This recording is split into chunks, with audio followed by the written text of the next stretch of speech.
Kieran. Look, thanks for your time. The big news, obviously, is that the Dacxi coin is listing on what's called Uniswap.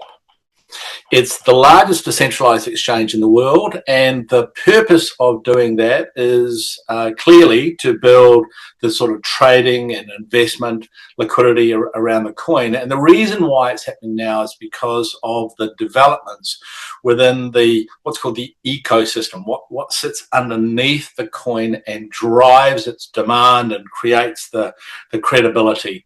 And so we get a lot of questions, and so to answer all of those, if you give me a few minutes, I've got this presentation that'll explain what the Dacxi chain is building, why this opportunity is very real today, and how the coin fits within that. So Dacxi has always been focused on the investment crowdfunding space, of which there are 3 markets, which offers new opportunities to the crowd, people like you and me, and we focused on equity. And the reality is that because of the developments, the company's been able to expand out of that and add property and debt crowdfunding, which is fantastic because it increases the potential market by 10 times. And it's also important to understand that the crowdfunding industry has been pioneering. It's a regulated market, and those regulations have only been launched over the, depending on the country, over the last sort of 10 years. It's proven the demand, hundreds of platforms, millions of investors, but it has been held back by the investor confidence. The regulations are quite fragmented and domestic, and all of this adds to the whole cost process, which slows growth.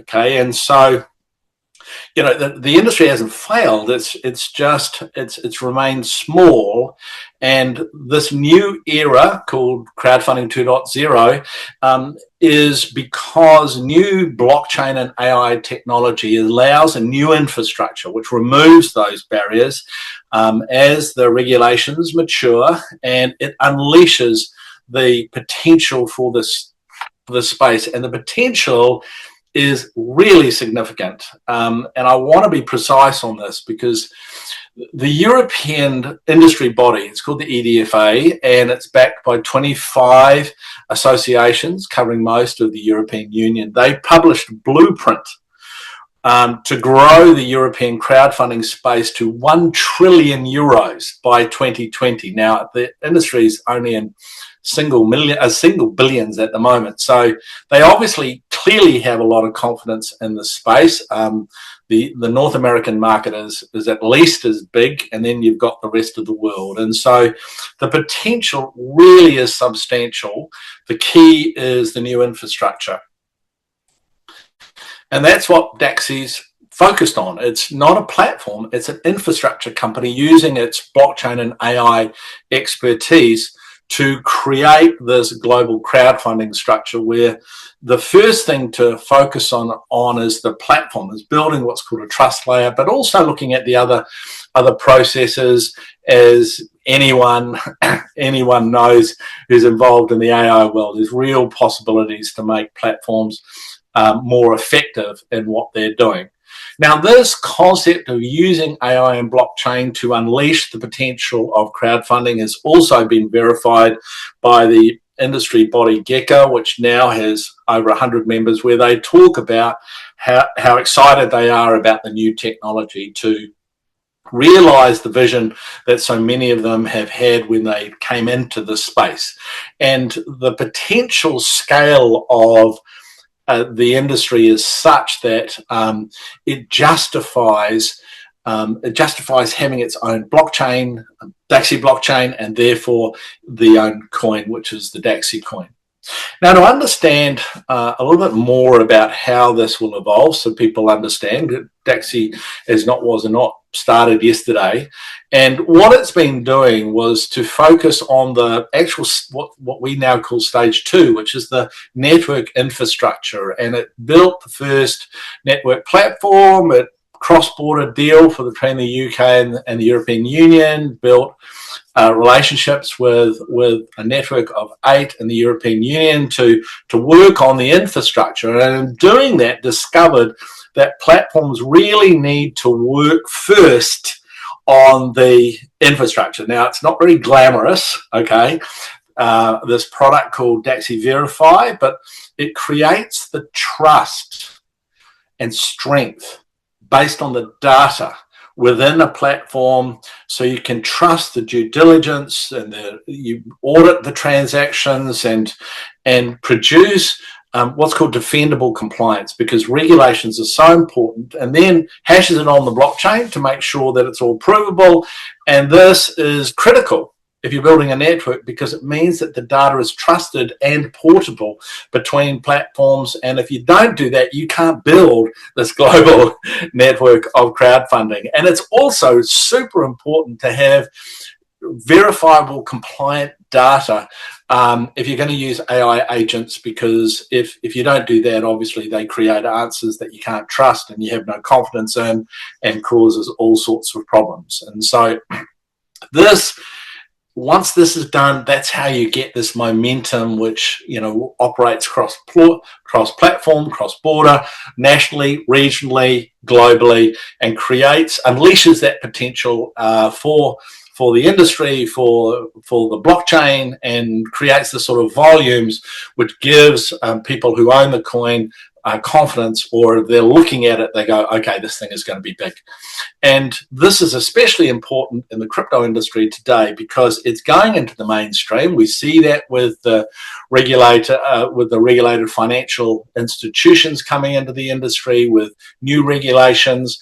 And so from thousands of coins, it's expected to consolidate into sort of three main groups: large, medium, small. And it's based on the value, what's called capitalization. But what that is the value of the currency. And so what they do is that they'll look into the project or the ecosystem and say, hey, look, this project should require at least $1 billion worth of market cap. It's that medium cap coin that's critical for a small project like Dacxi. In fact, all of those crypto stories of rapid riches is really from a small project going up to becoming a medium cap coin. And it's not that unusual. There are currently there's a little under 50 medium cap coins. There's and when the market is bigger, there's like 100, but there needs to be like $1 billion worth of currency, because these are the coins that will be traded across all the major exchanges across the world. And to be able to justify people's interest, they've got to have a certain scale to be interesting. And when we look at Dacxi, it justifies being in that space now, because it has a very clear purpose. It has the crowdfunding ecosystem is very specialized. It has its own regulations, its own platforms. It has its own way of operating, which requires really specialized infrastructure. If you don't know how the space works, you can't just use some sort of software from outside. And so because Dacxi is the pioneer in there, it has sort of competitive protections, but it also has with the unleashing of the industry, it has the potential scale and transaction and fees and staking to justify becoming a medium cap coin. And this story is why people are excited about it, and it's why the coin is starting its listing process. The coin has been listed on P2B, which is a tier 2 exchange, but Uniswap is a lot bigger. World's largest decentralized exchanges, millions of active traders, depending on the day or the month. But the point is that it starts the process to create liquidity, new owners, new trading, by exposing the opportunity to a lot more people. It's listing at the end of August, simply because you don't want to list into the summertime in the Northern Hemisphere. And once that liquidity is created around the coin, then it'll start the next process of going to the much larger global centralized exchanges. And so, look, that's the Dacxi story. It's the currency for crowdfunding, for the Dacxi ecosystem. It's unleashing with the industry partners this exciting new future in crowdfunding. And the company's got to a point where it says, hey, look, we're really, really confident about the future, and we believe that we can justify becoming a medium cap coin, and we want the industry to have a look at us and agree, and therefore they're going to turn around and say, hey, look, yeah, let's get excited about this coin. So we hope we've answered your questions, and thanks a lot. Bye-bye.